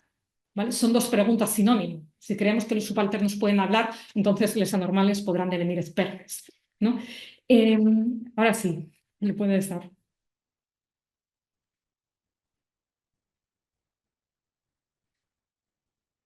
Bien, circulan en el campo de los estudios sociales toda una variedad de análisis acerca de esto de los saberes, ¿vale? Fijaros, ya no hablo de conocimiento, hablo de saberes, de esa pluralidad de conocimientos anclados a muy diferentes tipos de la experiencia. Circulan toda una variedad de conceptualizaciones de dónde están estos saberes, que os las he puesto aquí a la izquierda, no me importan los nombres ahora: saberes de los subalternos, saberes de abajo de Foucault, saberes profanos de Martín Correa, contraspertes, saberes artesanales, saberes vampiros, etc. Pero sí me preocupa que, más allá de cómo los llamemos, ¿no?, cómo toda esta densa teorización de los saberes de abajo, ¿no?, queda fuera de los muros de las facultades de ciencias de la salud, ¿no? Y es por eso que me parece que es importante traerlo aquí. Cogiendo tan solo uno de ellos, los saberes subalternos de la historiadora de la medicina Rosa Medina, quiero destacar dos características. Una es que debemos hablar de saberes subalternos, o que podemos hablar de saberes subalternos, porque tenemos derecho a que se nos reconozca como portadores de saberes y como portadoras de saberes en nuestras experiencias vitales. En nuestra experiencia vital hay un conocimiento, ¿no? Y ese conocimiento ha sido jerarquizado, ¿no?, por una epistemología de carácter violento en Occidente, ¿no? Por tanto, hablar de saberes subalternos es una forma, también una apuesta, ¿no?, por revertir la violencia epistémica, ¿vale?, que condena al silencio, a las voces de quienes no circulan por los circuitos autorizados del saber. Y estar en la posición de paciente ya te expulsa suficientemente de los circuitos de saber autorizados, como ha explicado muy bien Denise, ¿no? ¿Puedes?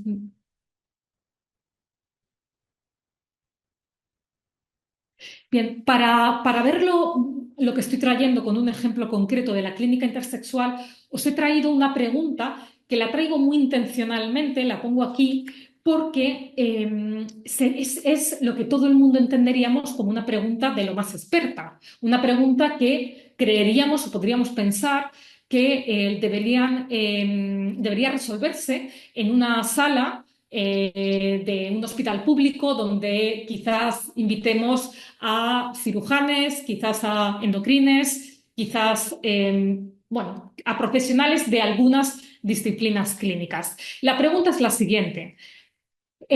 Pongo el contexto. En el caso de mujeres con síndrome de insensibilidad a los andrógenos, ¿vale?, que poseen una anatomía vaginal que no se corresponde con la presencia de ovarios, sino con la presencia de testículos, tienen testículos internos no descendidos.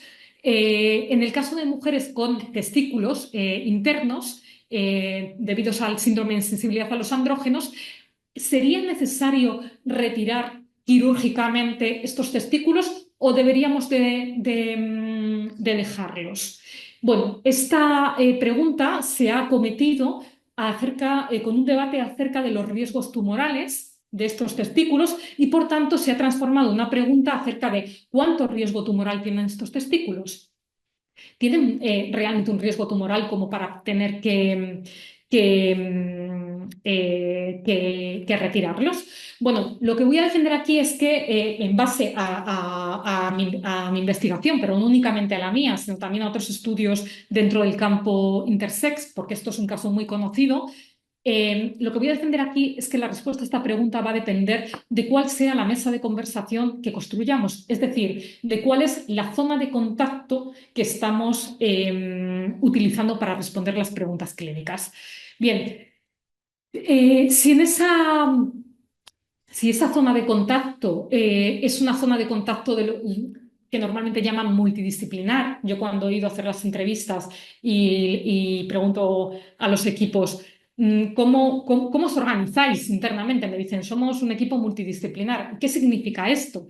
Bueno, significa que para esta condición, la intersexualidad, por ejemplo, o el síndrome de sensibilidad a los andrógenos, estamos interviniendo profesionales de diferentes especialidades biomédicas, ¿vale? Y a lo mejor alguna vez llamamos a algún psicólogo, raro, ¿vale?, quizás, y ya está. Y esto es a lo que le llamamos multidisciplinaridad. Bueno, yo le suelo poner el subtítulo de juntes pero no revueltes y juntes pero no muches en la sala, ¿vale? Y bueno, pues cuando respondemos desde esta mesa de contacto, desde esta zona de contacto, normalmente lo que se ha hecho es responder que las gónadas, los testículos, tienen un riesgo tumoral alto para prácticamente todas las variantes del síndrome de insensibilidad a los andrógenos. Como siempre, esto es muy complejo, no me puedo meter ahora aquí, pero hay muchas variantes del síndrome y varias variantes del síndrome de insensibilidad a los andrógenos, ¿vale? Y, por tanto, la mejor respuesta sería la retirada quirúrgica. La retirada quirúrgica de los testículos tiene otras consecuencias, porque esos testículos son productores de hormonas y la retirada quirúrgica implica después poner un tratamiento hormonal sustitutorio de por vida para reducir, por ejemplo, el riesgo de osteoporosis. Por tanto, tampoco es una decisión clínicamente neutra. Vale, ¿qué sucede cuando montamos una mesa de contacto, una zona de contacto distinta? Bueno, esto es lo que ha ido sucediendo espontáneamente, entre comillas lo de espontáneamente, a lo largo de los últimos 10 años, porque las cirujanas han comenzado a asistir a los encuentros que organizaban las organizaciones intersex, en particular una que es GRAPSIA, que es el grupo de apoyo de insensibilidad a los andrógenos, que lleva organizando encuentros mixtos entre profesionales y pacientes un montón de años y que son quienes han llevado la iniciativa de invitar a los profesionales para que vinieran a dar charlas como expertos. Pero en esas charlas ya de paso, pues hablamos, ya de paso te quedas y escuchas los testimonios, ya de paso suceden cosas. Bueno, en estos más de 10 años que lleva pasando esto, bastantes más de 10 años, diría yo ahora mismo, de cabeza, resulta que ha ido cambiando recientemente la práctica quirúrgica. Y ahora son las propias cirujanas las que dicen, bueno, un momento, quizás no tendríamos que estar, de hecho vamos a dejar de retirar los testículos en todos los casos de síndrome de insensibilidad a los andrógenos. Y vamos a hacer una valoración del riesgo bastante más ajustada, ¿vale? De tal manera que van a haber algunos casos que mayoritariamente no vamos a retirar los testículos y lo que vamos a hacer es un seguimiento, ¿vale? Y asumiendo algunos riesgos, porque este seguimiento no siempre es tan fácil de hacer, y en otros casos menores sí que vamos a tender a retirar los testículos. ¿Qué es lo que ha cambiado? ¿Ha cambiado las técnicas a través de las cuales somos capaces de valorar el riesgo tumoral? No, lo que ha cambiado es el contacto, como decía antes. Y en ese contacto lo que ha sucedido es que las cirujanas han empezado a conocer a mujeres intersex con síndrome de sensibilidad a los andrógenos que no se han retirado los testículos. Es decir, que no están en el quirófano, que no te las vas a encontrar si no sales de ahí, ¿vale? Que tienes que ir a otros lugares para hablar con ellas, ¿vale? Y se han empezado a dar cuenta de que han sobrevalorado los riesgos tumorales. Pero es más, ¿de dónde viene esta sobrevaloración del riesgo tumoral en el caso de las mujeres con testículos? Pues viene justamente de los marcos de género que han estado haciendo servir o que han estado usando las profesionales de la salud en ginecología fundamentalmente y también en otras especialidades. Estos marcos de género yo diría que están fundamentados sobre dos aspectos. Uno, sobre la supuesta contradicción entre los testículos y las mujeres. Y en general, la supuesta contradicción entre la masculinidad, y le pongo muchas comillas, porque la masculinidad no es otra cosa que aquello a lo que socialmente atribuimos la condición de masculino, ¿vale? Entonces, la supuesta contradicción entre la masculinidad y los cuerpos de las mujeres. Es como si detrás de todo esto hubiera una pregunta latente, que es ¿qué pinta algo masculino, como los testículos, algo que nosotros hemos dado como masculino, añado yo, como los testículos, en el cuerpo de las mujeres? ¿Qué puede pasar? Claro, justamente, médicamente, clínicamente, el riesgo que hay un riesgo en la clínica intersexual muy conocido, que es el riesgo de masculinización de los tejidos, que cuando rascas y vas viendo qué significa, casi siempre significa que los tejidos adquieran propiedades que puedan fantasiosamente masculinizar el comportamiento de las mujeres. Y si sigo tirando del hilo, os diré que masculinizar el comportamiento de las mujeres suele ser hacer que éstas hagan cosas consideradas socialmente masculinas y o que se acerquen a posiciones lésbicas u homosexuales. Esto en la clínica intersexual ha sido históricamente un asunto clínico que había que clínicamente evitar. Había que evitar que las mujeres se masculinizaran, incluyendo que las mujeres se pudieran acabar en posiciones homosexuales. Eso hubiera sido un fracaso de los tratamientos clínicos. Esto, dicho así ahora, en 2024, suena bastante brusco. No puedo ahora pararme a traer material clínico para fundamentarlo, pero no solo mi trabajo, el trabajo también de Nuria Gregori Flor, que es otra antropóloga, y el trabajo de Dau García Oder, Carmen Romero, etcétera, creo que todos estamos coincidiendo en que el riesgo que se ha estado manejando en la clínica intersexual es el riesgo de masculinización que esconde un riesgo a la homosexualización de las mujeres. ¿Vale? Esto va parejo de un proceso, ¿vale? Y por eso la antropología médica y la historia de la medicina es tan importante aquí, de molecularización de la vida, pero también diría yo de molecularización del género, ¿no?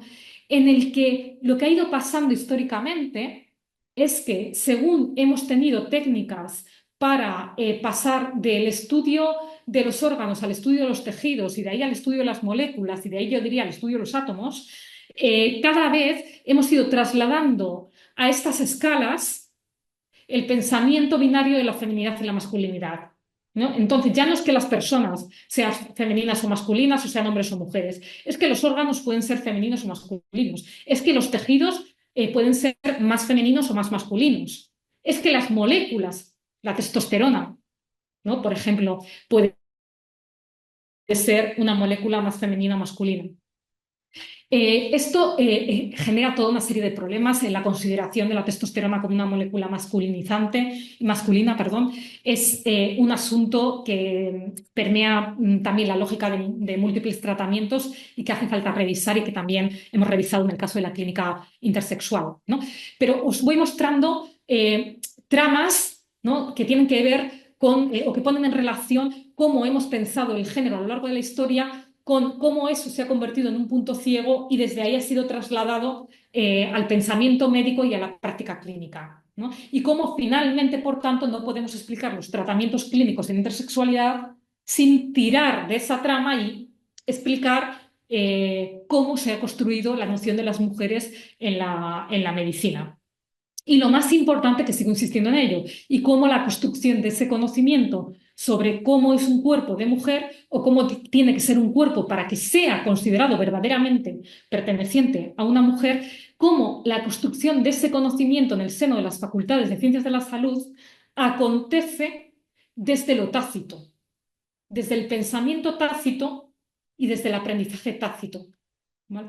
Porque en la mayor parte de los casos, o difícilmente, quiero pensar que cada vez menos, pero difícilmente, tenemos espacios colectivos, tenemos asignaturas, por ejemplo, que integren los estudios de género dentro de y las ciencias sociales dentro de los programas formativos de la medicina.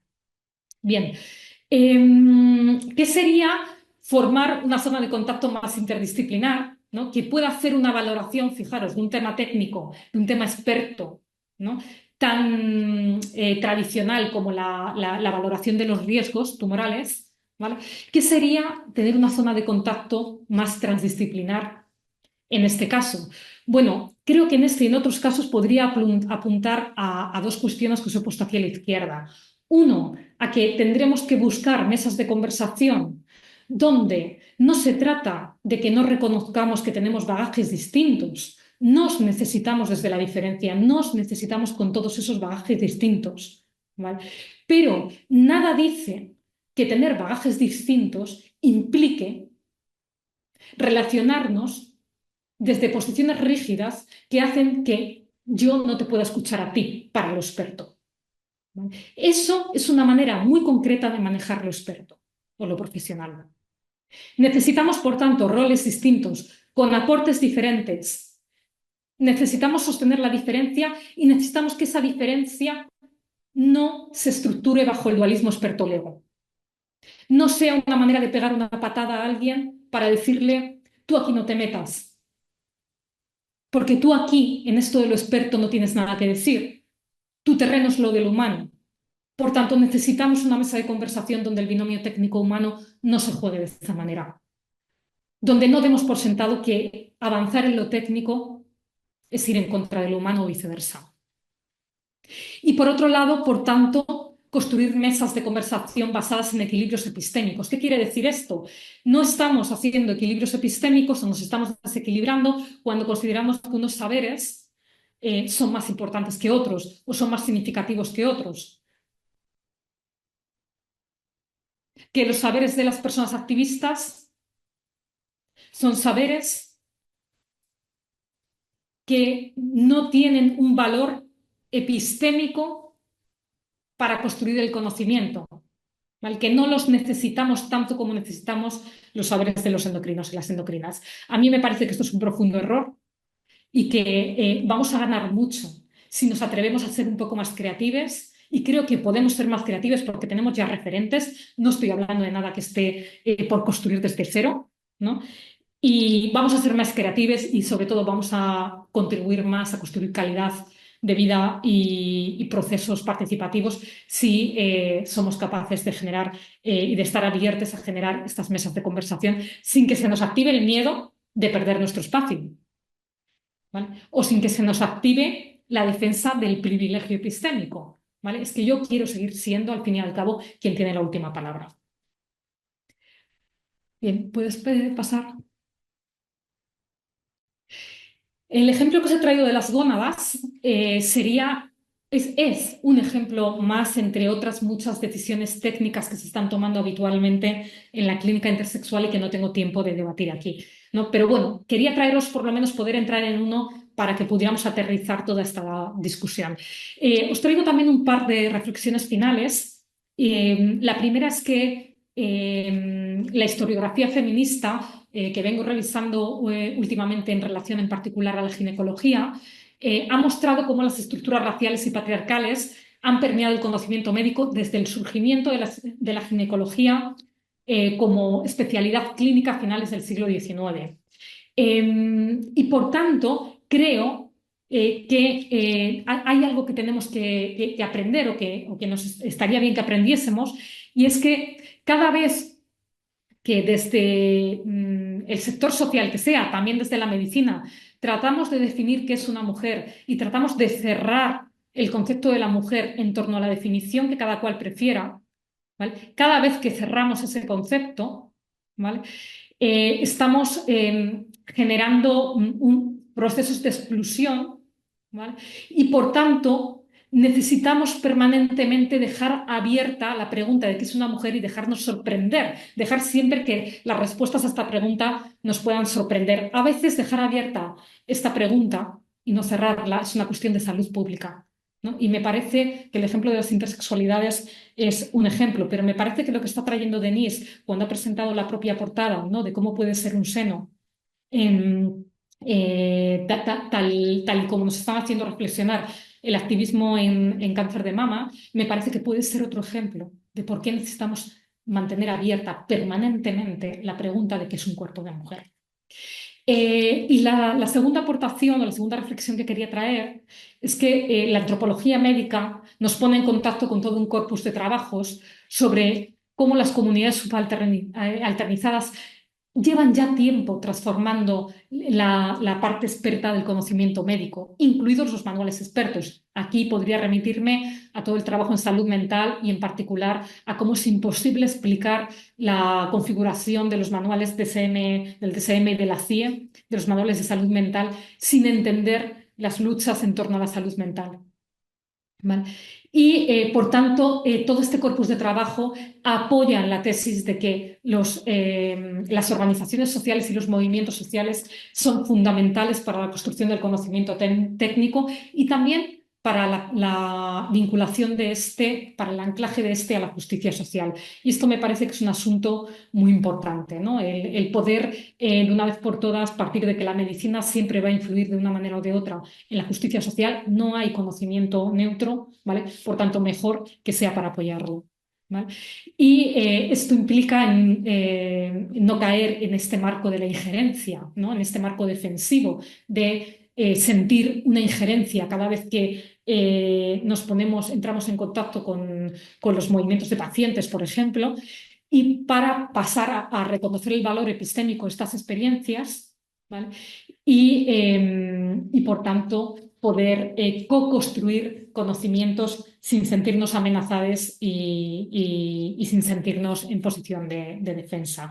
Bueno, espero que esto sirva para construir la conversación ahora en el debate y quedo abierta a vuestras preguntas. Muchas gracias. ¿Quieres pasar la siguiente que he puesto mi contacto? Por si alguien necesita algo. Yo me atreví a poner el contacto de todas. Ah, Ah, vale, perfecto. Mucho mejor. Me aquí parece maravilloso. me puse el contacto de todas, lo junté, porque creo que todas queremos contactar y Una mesa darlo mucho más para todos. interesante. Claro, así lo ponemos entre todas y nos juntamos. Entonces, bueno, yo he estado tan fascinada de escucharlas de verdad que no he moderado el tiempo porque estaba como muy entretejida en en todos los hilos que estaban saliendo. Aquí tengo un montón de apuntes. Pero bueno, creo que como ya nos queda un poco menos tiempo, yo tenía algunas preguntas, pero creo que es importante darle el momento a a las personas del público. Entonces, sé por ahí que hay algunas preguntas. No sé, ya me había avisado Sofía que estaba por aquí. Hay una en el chat. Adriana también ya escribió. Voy a dejar de compartir para que nos veamos las caritas si se quieren conectar. ¿Ya? ¿Ya no estamos compartiendo o no? ¿O todavía estamos compartiendo? Me dan Eh, Todavía ah, comparto. Ahora. ahora. Vale. Entonces ya minimizamos esto. Y que me lío yo aquí un poquito con con el ordenador. Y no sé, ¿quién más, quién va a hacer, quién quiere hacer preguntas con cámara o si nos lanzamos a leerlas del chat? Entonces, no sé si Andrea Carolina está poniendo la cámara. Hola Andrea Carolina, ¿cómo estás? Entonces, tenemos en el chat preguntas, entonces vamos a ver cómo nos organizamos. Empezamos quizás con las del chat, Rosa, y me ayudas tú y vamos leyendo que yo aquí Sí, estoy un poco si liada quieres, con la cámara y las ¿quieres que cosas. lea yo las del chat? ¿Prefieres? Venga, ¿O sí. las lees tú? Y Eh, así de mientras damos, pero también os animamos a que lo hagáis de en voz alta. Pero bueno, claro, es mientras tanto, preferible. voy leyendo las del chat porque también vamos justas de tiempo.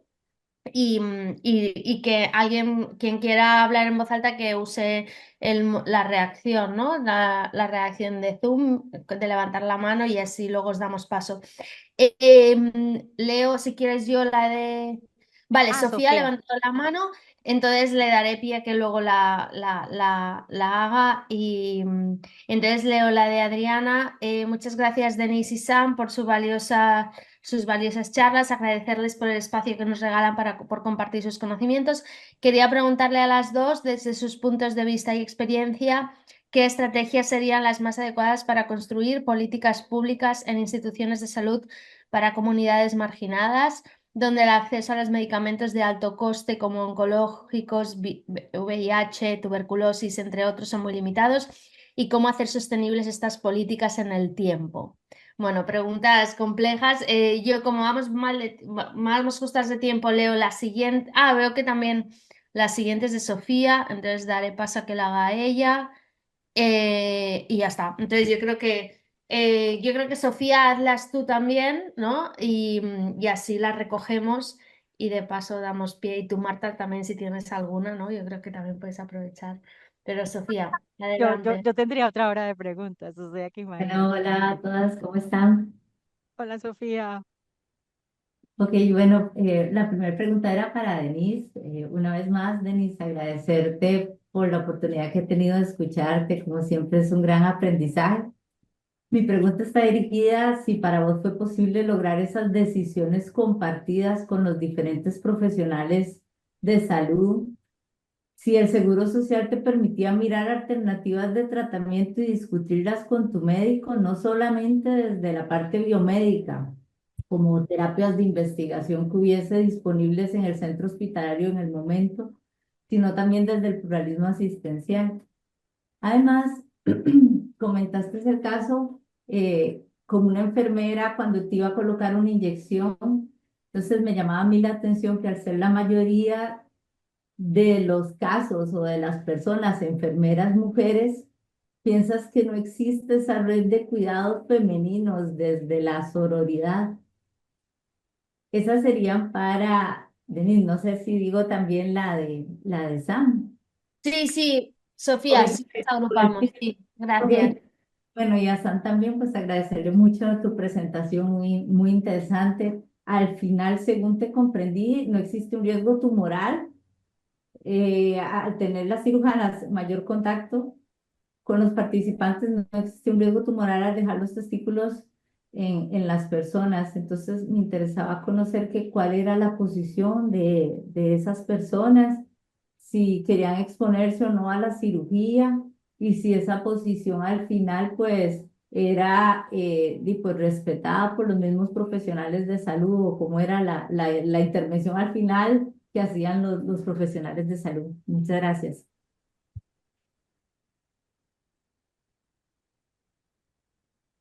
Sí, adelante. Digamos, podría Denise contestar las dos preguntas o digamos lo que planteó Adriana y lo que planteó Sofía y después quizás Sam lo que plantea Adriana y lo que da Sofía y en función del tiempo, porque nos quedan 10 minutos, mirar si nos da para otra pregunta o si cerramos. Ujú. ¿Les parece? ¿Hacemos así?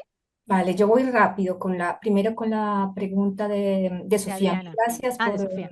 sí, sí, gracias por preguntar. Entonces, entonces, desde mi punto de vista, desde mi posición como paciente, desde el inicio establecí un diálogo, al inicio forzado con mi oncólogo, porque yo siempre fui una persona que insistió en las preguntas, desde los efectos colaterales de cada fármaco. Digamos que mi oncólogo desde el inicio se dio cuenta que era una persona bastante problematizante de la situación. O sea, yo no acepté ningún fármaco porque él me dijo que este era el que tenía que tomar. Yo le pedía que tuviera tiempo para que me respondiera todas las preguntas, efectos, posibilidades, y esto yo sé que es muy difícil para un paciente hacerlo. Pero yo me escribía todo, me lo enseñaba, antes de irme, me hacía las preguntas, cuando él estaba respondiendo, yo me anotaba todo. Y esto me permitió incidir en las decisiones. Hasta en el cirujano plástico, yo tuve que exigir que ese seno no fuera tocado, pero fue mi posición.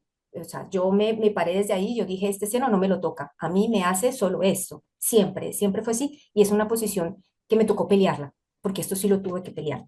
Y exigir, hablar con los médicos, parar, decir, no, esto yo no lo quiero, pero no es fácil. Tiene que uno estar, si uno no tiene la fuerza, tiene que estar acompañado con alguien que lo acompañe, pero esto fue siempre desde mí, y bueno, estaba la dificultad también está este diálogo, ¿no? Que es en otro idioma, y entonces tratar de darle giros, pero depende mucho de uno y no es fácil. Esto no es fácil, yo tuve que hacerlo. Yo exigí otras terapias alternativas, por ejemplo, el acceso a que me cubrieran, por ejemplo, yo sufro muchísimo las náuseas y otros efectos secundarios, siempre exigía a mi oncólogo tratamientos naturales, si era posible que el servicio sanitario me lo cubriera, el servicio de salud, que de comienzo no te lo dan, pero si tú no te pones, no exiges, si no estás allí, no te lo dan. O sea, es esto que hay, si tú no haces la pregunta justa, es como con el buscador, ¿no? Si tú no te equivocas en una palabrita, te dan otra respuesta. Es la misma cosa. Entonces, por eso es tan importante establecer redes de apoyo entre pacientes, entre familiares, porque no hay que decir que esto siempre va a ser así. O sea, yo soy una peleona, soy una que ha exigido estas cosas y por eso he logrado hacer lo poco que he logrado, por ejemplo, tratamientos desde estos aceites a través del cannabis para probar que si funcionó o no funcionó. En mi caso no funcionó, pero yo lo exigí. Y al final el oncólogo se ha acostumbrado a mi modo de ser y él me tiene toda la paciencia. Este mismo libro se lo regalé, o sea, este diálogo lo he conquistado con mi posición.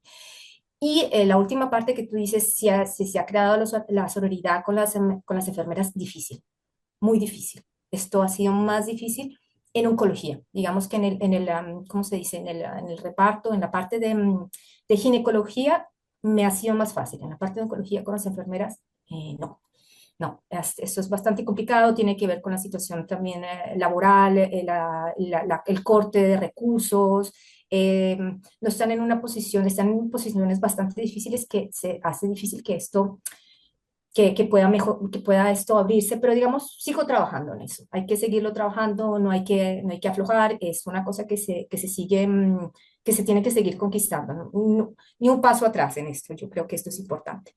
Y como la otra pregunta, para terminar de responder, ¿cómo lograr incidencias en el acceso a los fármacos del sur global, norte global? Pienso que es la misma cosa. Si uno no genera colectivos, si no genera mesas de diálogo, mesas de discusión, que es súper difícil, por justo lo como Sam proponía, estas mesas interdisciplinares, si no se crean colectivos, organizaciones, que generen, exijan esos espacios, una sociedad civil sensibilizada y generar diálogos, sobre todo ponerlo en términos que la gente pueda comprender más, va a ser muy difícil. Yo pienso que en este libro se decía, si un día, el día del octubre, vamos a una plaza y nos quitamos las pelucas, si hacemos visibilidad de cuántos pacientes somos, en la ciudad, en el país, por ejemplo, en esta ciudad, si yo propongo, hagamos una manifestación todos calvos, vamos a ver cuántos somos, eso va a generar más sensibilidad, decir, claro, esta gente tiene voz y voto. Entonces pienso que esto es muy importante, activarse. Gracias. Antes de que Sam conteste, tenemos un tema técnico y es que como estamos en el Zoom del ICA, a las 7 en punto tenemos que cortar porque ellos tienen otra actividad. Entonces, hay una nueva pregunta que salió, la recogeré y se la contestamos por mail, Sam, perdón, y si puedes contestar en estos O, Súper 4 minutos, te lo o que agradezco. conteste y la del chat por email o algo, porque si no... Sí, sí, ya Ay, la vamos a copiar, sí, eso es lo que estoy diciendo. ok. Gracias, Rosa. Gracias por avisar. Dale, Sam. Vale, pues muy breve. Muchas gracias por las preguntas.